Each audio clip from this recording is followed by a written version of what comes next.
Do you hear me? It's better? Is near my mouth. Oh.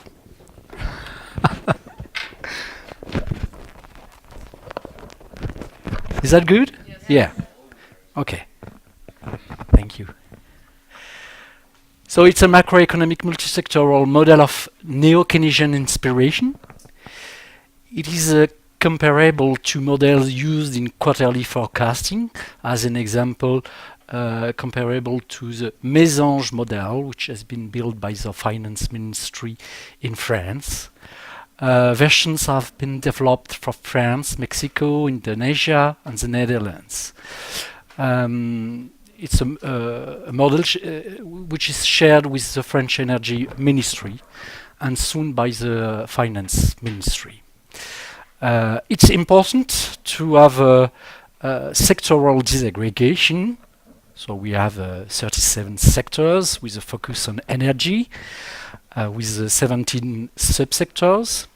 This allows us to analyze the effect of transfer of activities from one sector to another. It's important because sectors don't have the same labor intensity. They don't have the same capital intensity. They don't have the same energy intensity, and not the same propensity to import and export. So a transfer of activities doesn't have the same effect on GDP, which is the sum of consumption, that is to say labor, investment, and the balance trade. So why a neo-Keynesian model? For most variation computable general equilibrium model, it is impossible to disconnect GES emissions and GDP, gross domestic product, because of the variation model assumes that there is some perfect flexibility of price, which ensures the balance between supply and demand. That is to say, there is no unsold product, there is no storage. Saving finance investment, and that's a quite important point. The interest rate flexibility ensures the balance between saving and investments. That is to say, money is neutral. We will come back to this point after. So, all incomes are spent either for consumption or investment, because saving finance investment. And the demand is equal to the sum of consumption and investment. Therefore, there is an equality between supply and demand, and there is no risk of overproduction in that kind of approach. So firms don't have any outlet constraints. That's a Jean-Baptiste Say's law. Therefore, the production is maximal. All the available supply factors are used, that is to say capital, energy, and labor. And so supply determines the demand. So there is a static equilibrium with full employment, always. GDP is overdetermined by the quantity of available production factors.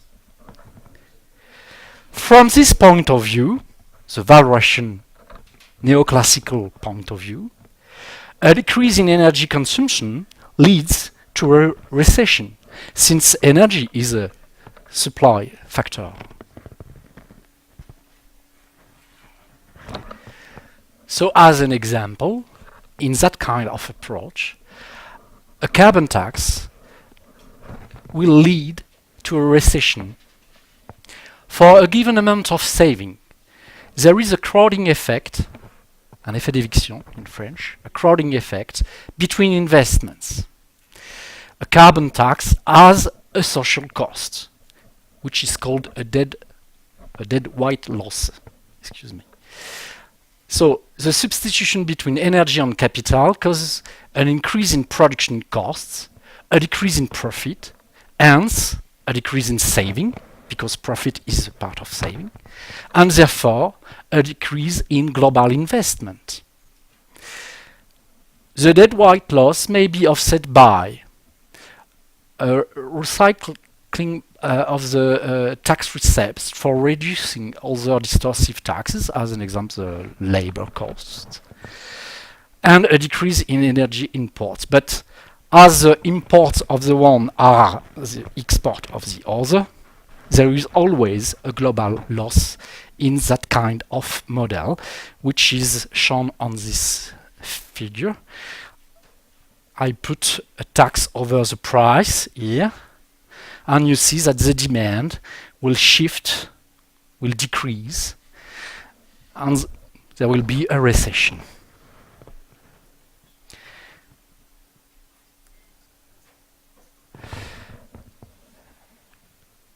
We don't have chosen this approach. We have chosen to another approach, a neo-Keynesian one, where there is a supply-demand dynamic. And we can show that this will conduct to a double dividend, ecologic and economic dividend. So theoretically, in an oligopolistic world with imperfect information, firms maximize their profits by adjusting quantities instead prices. So there is no perfect flexibility of prices. In the real world, investment is not only financed by saving, but also by loans. That is to say, money creation. The money amount is not exogenous in that kind of model. So interest rate doesn't balance saving and investment, but the demand and supply of money. And we will see that the crowding effect in that kind of model is very limited. The credit supply depends on investment, rentability, profitability, which is a function of demand. Okay? Since saving doesn't finance investment, saving is a kind of loss. Okay? So there is an outlet constraint. Therefore, in a neo-Keynesian model, the supply depends on demand, not the contrary. And in that kind of model, there are some possible cumulative disequilibrium. There are some involuntary unemployment, and we will see that the state intervention in that kind of model is justified.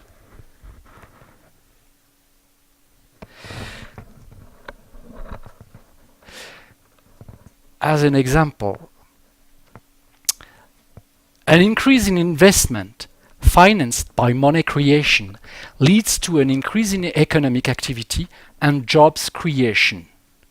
The deadweight loss may be offset by not only a reduction of the labor costs, not only a decrease in energy imports, but also by an increase in investment and a capital stock expansion.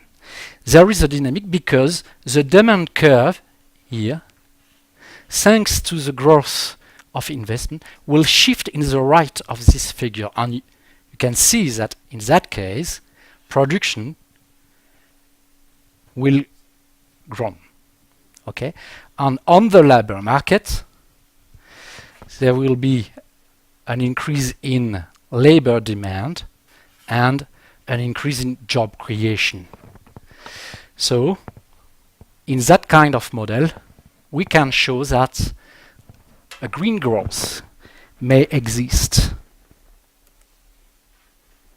So, ThreeME is a supply and demand model. There is an interaction between supply and demand. Investments are not only financed by saving, but also banking loans. So the capital amount is not determined. The crowding effect is limited. the increase in energy efficiency investments, as an example, in dwellings, doesn't lead to a same decrease in other household spendings, like in a valuation model, the decrease in consumption is equal to the debt annuities less the energy bill reduction. And that's a big difference, because the debt annuities is the amount of the debt divided by the life expectancy of your loan. Okay? So investment depends on anticipated profitability and hence on the demand level. In return, the supply and employment level depend on investment. Jobs creation then retract on demand, consumption and investment.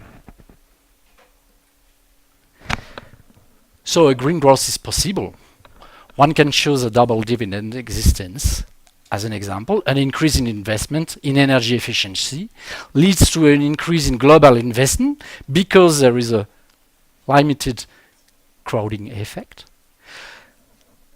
The increase in global investment will generate a growth in employment and consumption. So the demand is influenced by supply, which leads in return to an increase in production. Supply is boosted by the demand. You have a cumulative effect.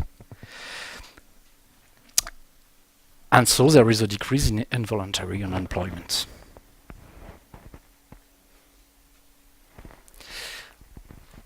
So I will present you the general structure of the ThreeME model. Je will show you up. Oops. Pardon.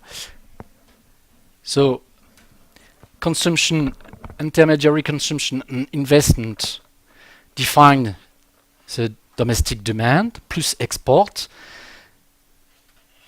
It will define the domestic production. Then firms will choose between supply factors, capital, labor, energy and materials. The production generates some incomes which are spent for financing the demand. So demand are always equal to supply, but in a valuation model there is a perfect flexibility of price and quantity with exogenous money supply, that is to say that supply defines the demand. In a Keynesian approach, there is a slow adjustment of price and quantities. There is some money creation. So the demand defines the supply. And it's quite different. So the main behavioral equations.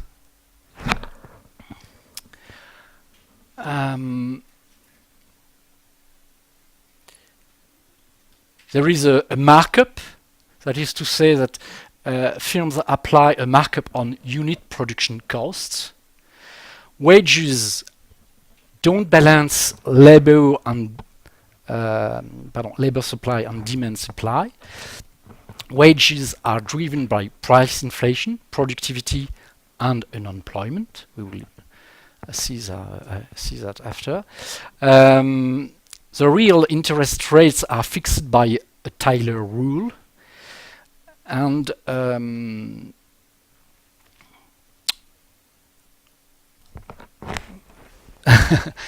vais accélérer parce que. So a markup is a simple theory. The prices, which is determined by the firms, are equal to the unitary cost of production plus a margin. And this margin is endogenous. It will depend between the gap. It will depend on the gap between the level of the actual demand and the previous demand. And there is an adjustment, but it's not very important. The wage equation. So the wage depends on inflation. When there are some inflation, the workers ask for bigger salaries. It depends on the labor productivity. It depends on the level of unemployment and the variation of the unemployment level. If this coefficient is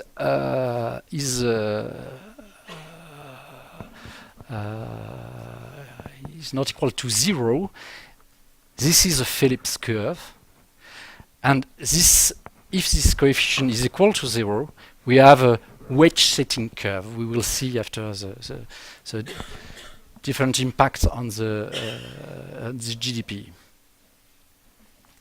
The interest rate doesn't balance supply and saving, but is determined by a Taylor rule.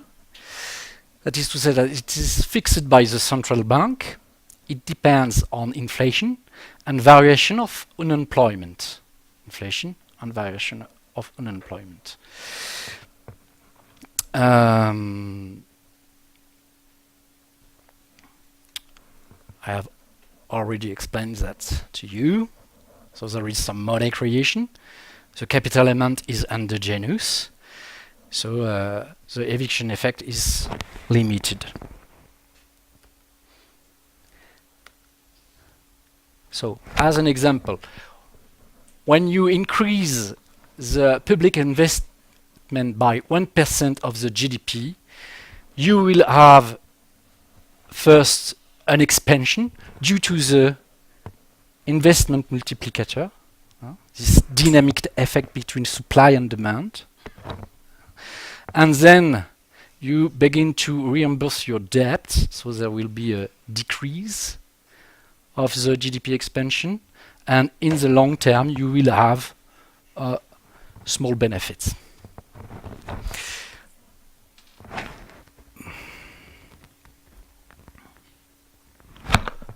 I will not get through the details, but it is. I have printed this figure to show you that our results are quite similar to the results we obtain by using a quarterly model of economic prevision like Mésange in France.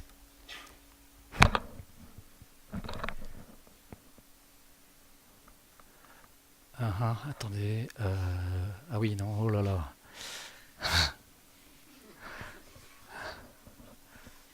A permanent 10% increase of oil and gas prices, comparison with Mésange. You can see that we have comparable results between ThreeME and Mésange in the short and long term. Okay. So we think that our model is well calibrated. If you assume that there is a wage setting, that is to say that the wages depend on the variation of unemployment, not the level of unemployment, you will have an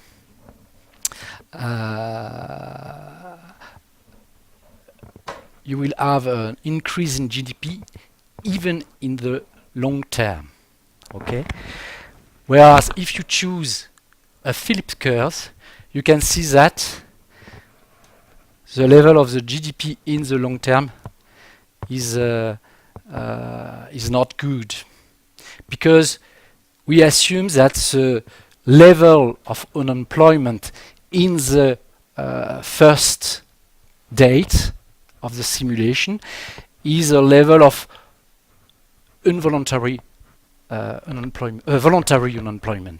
Okay, so if you think that the actual level of unemployment in France is not voluntary, you have to choose this assumption.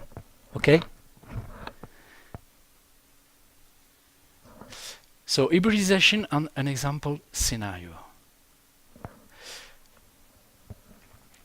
We have developed several hybrid modeling for different sector uses. That is to say that the energy consumption doesn't depend on revenues. It's not because we are rich that we will consume 3 times more energy to warm our building, as an example.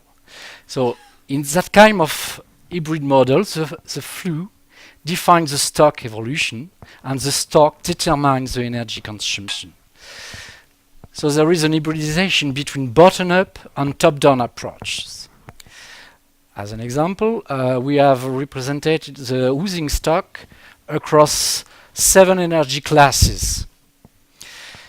We have represented the vehicle stock, which is split into 7 energy classes. So,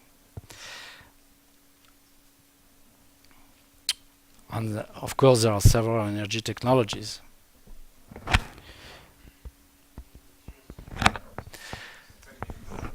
Ten minutes, okay.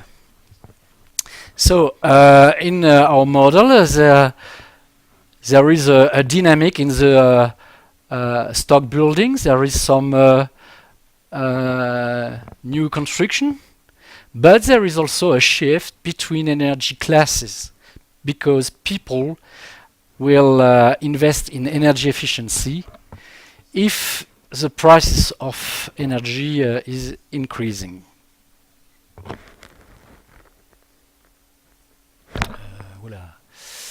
Up, I will go faster.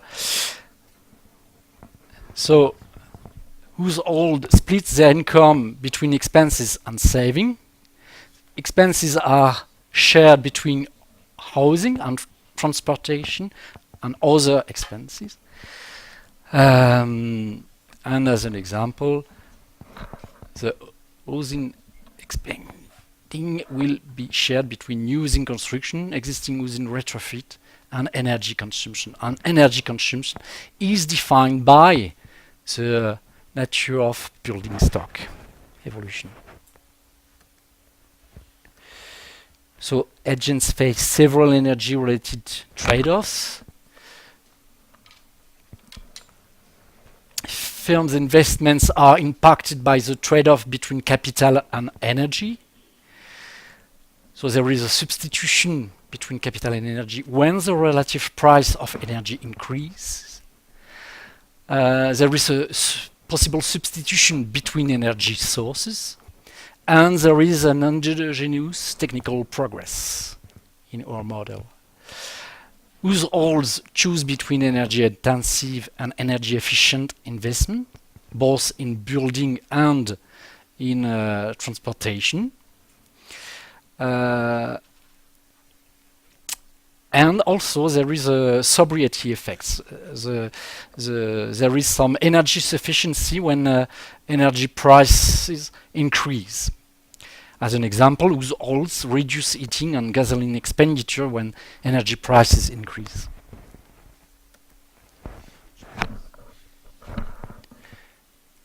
So, I will talk about the ADEM scenario of energy transition. So the results are estimated as deviations from a baseline scenario. The feature of this reference scenario, the energy mix evolves as provisioned by current law. The existing instruments of climate change mitigation are maintained unmodified. That is to say that there is a tax credit on energy efficiency in building. There are some subsidies in transportation. The domestic taxes are maintained unmodified, etc. We assume that the GDP growth will be equal to 1.6% each year by 2035. That is the sum of the productivity gains and the demographic growth. The fossil fuel prices follow IEA forecast. The reference scenario only serves as a counterfactual. Its stability allows identifying the impacts of the scenario's implementation. So, estimation the macroeconomic impacts of the energy transition. We assume that the coal and fuel electric plants will be closed in 2030. Energy demand is reduced by a factor 2 in 2050. CO2 emissions will be cut by 75% compared with the level in 1990. So there is 3 versions of the scenario, differing by the share of nuclear power in the electric mix by 2050. 18%, 25%, or 50%. This scenario is quite compatible with the actual law of energy transition in France.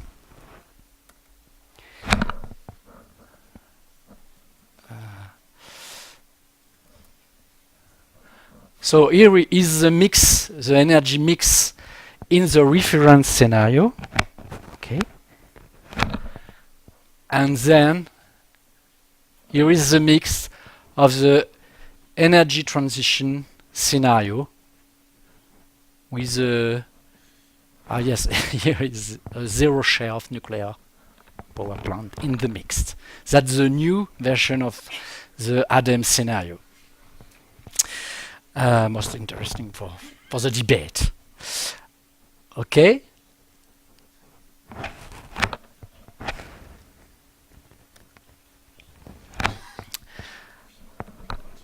And we can see that in a neo-Keynesian approach, there is a GDP gains.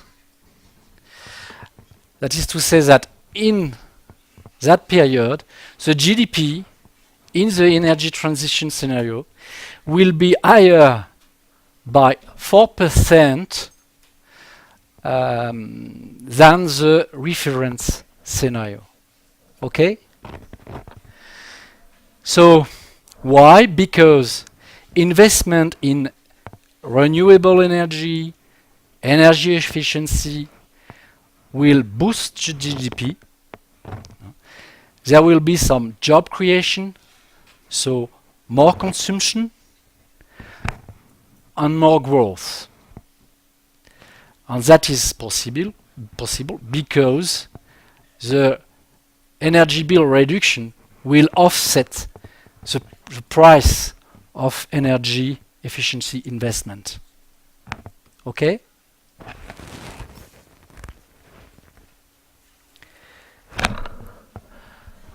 So you can see that there is a growth of consumption, a growth of investment, a growth in trade balance, because we don't import fossil fuels anymore. The unemployment rate will decrease by 3.6 of the labor population. Real wage will grow because when unemployment decreases, there are increase in real wages. And there is a decrease in public deficit. And you can verify that there is a factor 4 reduction in GWS emissions. I am over. And that's it. Thank you for your attention.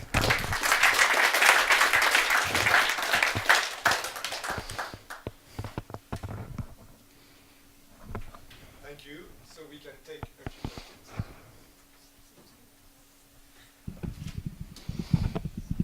Yes, there is. Yes, Roland Sabot from CA Cadarache.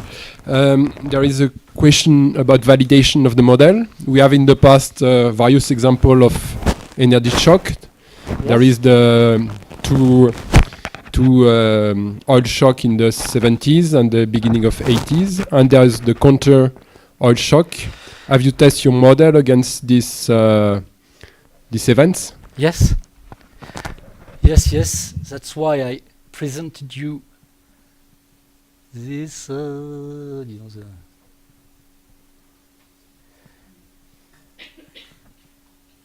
this figure to show you that our model can reproduce the GDP impact of an increase in oil and gas prices as a predictive model of economic conjunctures. Yes, but what I'm asking is on the past.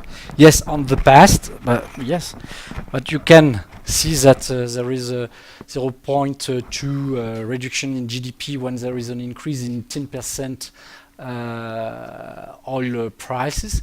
So if there is an increase in 100% of the oil prices, like in 1979, you will have a reduction of the GDP growth in comparison of a reference scenario by 2 points of GDP.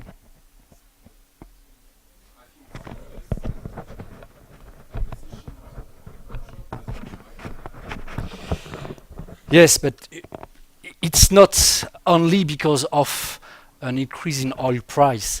There was a reduction in labor productivity, a great reduction of labor productivity, because we have developed the Fordism as a maximal that we could do, and this explains the global reduction of economic growth in the world. There was some monetary and budgetary policy of restrictive budgetary policies. There are a lot of factors, not only the But you have a model. You can check the output of the model with the yes, yeah, we did that. Maybe we keep that for a further discussion later. Please. Yes, hello, my name is Astrid Kander from Lund University. Thank you very much for the talk. I agree with you very much that it's not a very fruitful avenue to have a complete equilibrium. Excuse me, Astrid. The Doesn't work? microphone doesn't work, so Oh, speak louder. sorry, I will speak up, but it doesn't work, sorry. So I agree with you. It's not a good idea to have a perfect equilibrium model. There are many imbalances in economies that we need to take account of. But what I was surprised to hear here was that you didn't say anything about the risk of just pumping in money and getting like a lot of inflation. I mean, Keynes isn't very popular these days, as you know. I mean, he has fallen out of popularity because his very simple assumption that you could solve the problems on the supply side by just increasing the demand artificially by pumping in money, that didn't really help. So we got stagflation, we got at the same time inflation and unemployment. So what do you have to say about Yes. If you read the figure I show you, there is a lot of inflation. Yeah. But a lot of inflation. 10%, the price will be higher than 10% than the reference scenario. But in 15 years, so that is to say that there will be 0.1% of inflation. That's not so much. So that's not so much. And there is two kinds of inflation. Inflation generated by the supply side, that is to say, a growing in cost of production, and inflation which is generated by an increase in demand. Look at that. If I increase the demand thanks to a public spending expansion, you will have a shift from this demand curve to the right. So you can see that there is an increasing in price, okay, inflation, but in parallel you have an increase in GDP. If the wages are indexed on inflation, there is no reduction in the level of life, your purchase capacity. Okay, so that's a dynamic which is which run in So the. there isn't such a, there's not a huge inflation. No, but there is a constraint. That is to say, if the inflation is much higher than the rest of the world, you can have a loss in competitiveness, and it will reduce your trade balance. That's the negative rebound effect of inflation, but it is taken into account. Yeah. So we are going to try to take 3 more questions. Please. Which one of you? Well, I wanted to know what prevents borrowing from increasing without limit. There is a limit, which is the Taylor rule. If there is an expansion of capital, okay, there will be inflation because there will be a growth in GDP. And central bank doesn't like inflation at all. So they will increase the interest rate, and there will be the central bank, yes, and this will lead to a crowding effect. It doesn't work. Okay, so speak up. Klaus Lackner, Arizona State University Center for Negative Carbon Emissions. One of the things I learned is, from what you just said, is, if we got it right, is that because you effectively stimulate consumption by doing something about the climate change, things help. Let me phrase the problem slightly differently, like I like to do it. I think of the CO2 we dump into the atmosphere as a waste management problem. So if you simply said by regulation, you must stop emitting it, and you can dispose of it, or you can do something which would never have made it in the first place, or you can recycle it, wouldn't that optimize nearly in your system, because it would drive growth, because now you are doing something. And I can tell you in the US, private companies who take garbage away, which do waste management, make excellent money. Mm-hmm. Right? Because they provide a service everybody has to take. So if you simply demand it, CO2 is waste, and you can do with it whatever you want, but you cannot put it in the atmosphere, how would that look in your mind? Don't really know. Because it would drive that consumption, because yes, energy would cost more because you have to clean up after yourself. Yes. But rather than sitting there and being a tax, it just rises oil prices. It actually does put a service behind it. There's an industry which does all of that. And so it would create literally a new industry in the background. Yes. Yes, sure. Shall I develop? Maybe it will be, I don't know, if you can answer shortly. No, not shortly, but We'll have the last question. Gregor.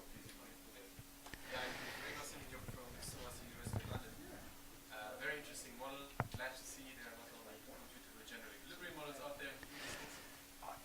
Two quick questions. One is, why do you even need a production function? I saw it sitting there, but then you didn't talk about it.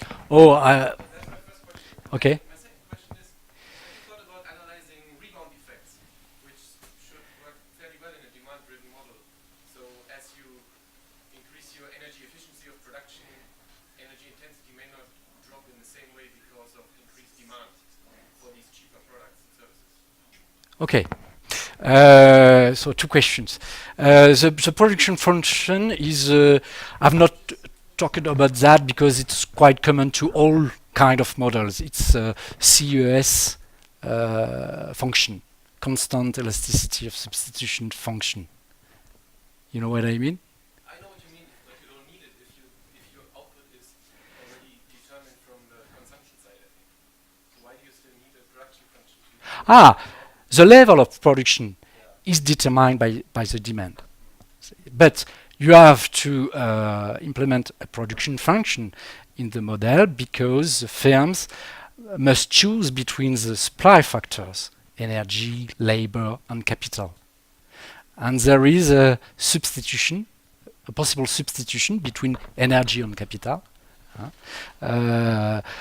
which is determined by the gap between prices of the factors, and there are some constant elasticity of substitution. I have a slide on this in the annex of the, but I don't have any time to present you now, I think. And the second question, yes, the revolve effects of the growth, economic growth, on the energy demand. It is taken into account. That's why of the quality of a macroeconomic model. It is to take into account the retroacting effects. You know what I mean? Excuse my English. Okay. Thank our speaker once again. Thank you.